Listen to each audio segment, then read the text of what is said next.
Someone gave me this fascinating toy. It's a steam engine. Have you ever seen one like it before? Isn't it wonderful? Did you see that wheel go around? Steam was turning the wheel around. And when I hit the other lever, steam blew the whistle too.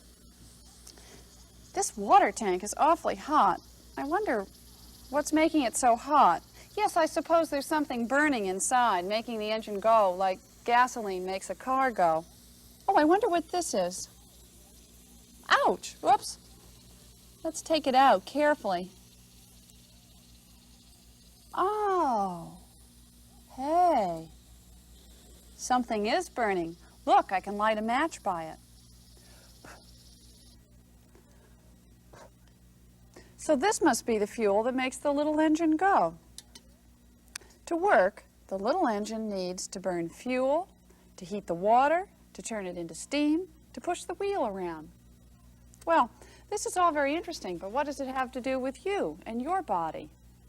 Well, what do you need, and what does the little engine need in order to keep going, moving, running?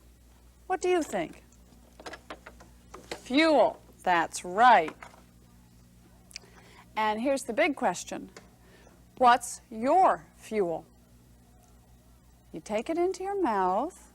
Right, food. Things like hamburger and pickles and cookie and milk and bananas. How do you feel when you've just fueled up? You feel full, don't you? And how do you feel when you need some more fuel? That's right, you feel hungry. Say, I hope you had a good breakfast or a good lunch, because if you haven't, you might be feeling something besides just hungry. You might be feeling tired or headachy or cross, and I wouldn't want you to feel any of those things. What was the last food you ate? And where is it now? Point to where you think it is. And how did it get there? That's right, it went into your mouth and then into your stomach. How did it get into your stomach? I'll show you how it didn't travel there. Suppose you were to take a handful of raisins and eat them. Would they go into your stomach just like these raisins falling straight down the tube? No, that's just silly talk. Your food doesn't fall down inside you, and you certainly don't have a glass tube inside your body. Well, then what does happen to the food after it gets into your mouth? Right, first of all, you chew it. Let's see. Let's just pretend that you can eat the raisins. Go ahead, do it. Chew them up. What happens? You use your teeth and your tongue in order to break them up and mash them into little pieces. What else happens to the food in your mouth while you're busy chewing? Yes, it gets wet. There is saliva in your mouth that wets the food, making it easier to swallow and easier to chew, too. Have you ever heard anyone say, that makes my mouth water? Does this make your mouth water? It does mine. Let's pretend that you can take a bite of the cake, chocolate cake, with frosting and nuts on it. You go ahead, have some. I'll have some too. Mash it around inside your mouth and swallow it. All right? Now take another bite. I'll pretend to take one with you. And what happens? Put your fingers here on your throat and feel what happens when you swallow the cake. Do you feel muscles moving inside, helping to push your food down? Are you sure you do? Do it once more. Swallow again. Yes, there are muscles in your jaw and your tongue and your throat that all work together to help push your food down what we'll call your food tube. Now where is your imaginary bit of cake? Where? In your stomach. That's right. Do you remember which of these organs is your stomach? Is it this one? This one? This one? Good for you. It's this one right here. The stomach, I'll take it out, is shaped like a sack or a pouch that can change shape and stretch. It gets bigger when you've just filled it with food, and it gets smaller when it's empty.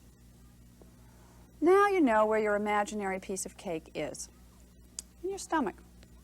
But how is it going to get to all the other parts of your body? How is the cake going to get to your brain and your fingers and your toes? Is the cake going to go to your brain and the frosting to your fingers and the nuts on top into your nose? Oh, what a ridiculous idea. No, it doesn't happen like that at all. Something special has to happen inside your body to the food. It has to be broken up into little tiny pieces. It has to be digested.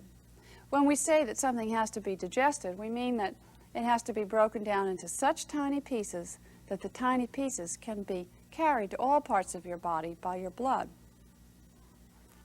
Now, what happens to the food in your stomach is just the beginning of digestion. The walls of the stomach are made of muscle that squeeze and help to mix your food all up. From the stomach, the food goes into this long curled up organ called the intestine. You say it. Intestine. Good. The intestine is also made of muscle, and that's to help squeeze and push the food along while it's being digested. Intestine is a long word for a long organ that's curled up tightly to save space. Like the telephone cord is all curled up in order to keep it out of everyone's way. If your intestine were stretched out, why, it would uncurl like this, and there wouldn't be any room left for anything else, like your heart or your liver or your lungs. Now you know where your food is digested. What about how? You know how sugar melts in your mouth and turns into liquid? Well, the juices I talked about before, juices pour into your stomach and into your intestines, and they sort of melt your food and turn it into liquid. Someday, when you're older, you'll understand how this is done. I can give you an idea, however, of what it looks like when the job is done. This is a blender. Maybe you have one at home or have seen one at a soda fountain. I'll plug it in. And then I'll take this good lunch that we saw before and put it in the blender. Milk, pickles, cookie, well, hamburger, all right, and the roll. Let's see, a little banana, assuming you eat some banana, all right? Now, let's turn it on.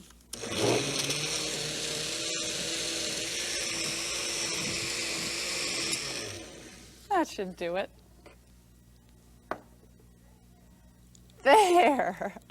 That's what your food looks like when it's being digested. Not very pretty, is it? Well, now, let's be serious. What's the point of turning all this good food into that runny, soupy stuff? That runny, soupy stuff, remember, is your fuel, and it has to be carried to all parts of your body, and it has to be a liquid so that it can get into your blood. How does this liquid food get through your intestine and into your blood? Does it get there all at once? Does it go through one opening or many? Let's use our imagination. Let's pretend that the cloth on this bowl is the lining of your intestine. And we'll pretend that the liquid here is the liquid food that's inside your intestine, that runny, soupy stuff. Let's see what happens when I put some of it on the cloth.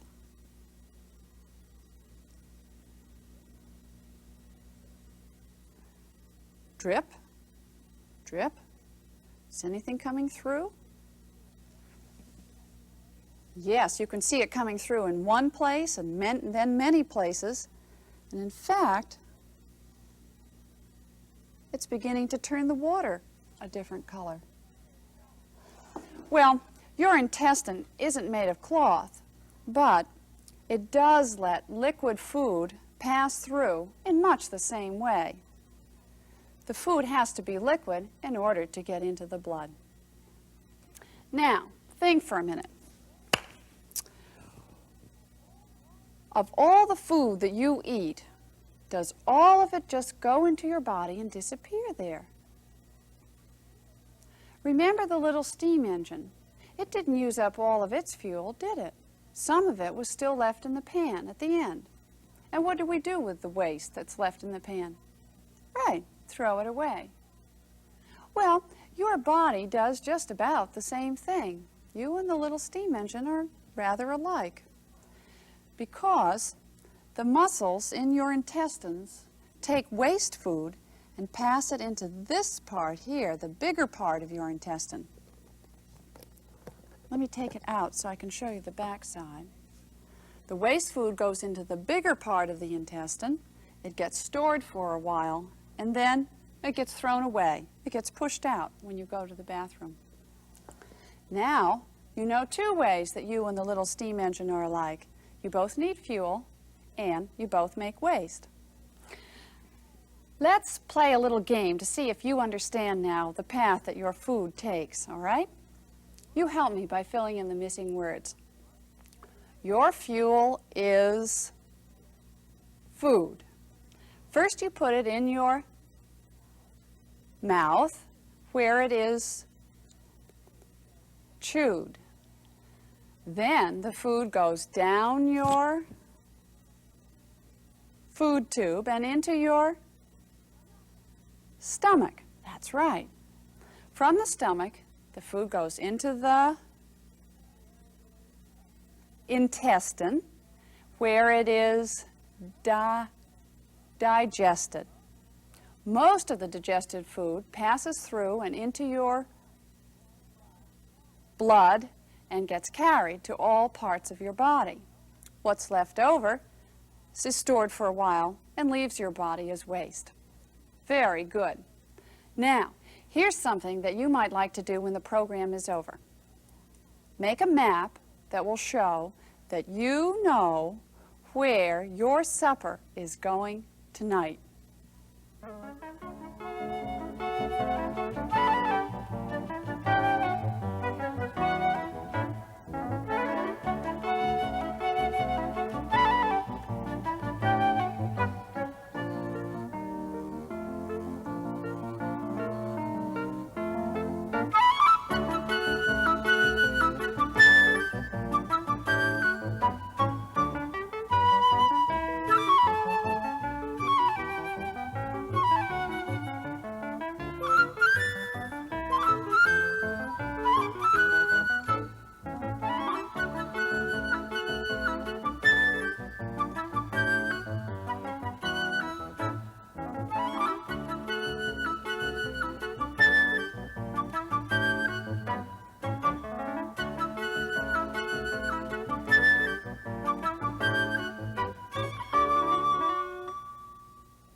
All About You is a project of the Agency for Instructional Television.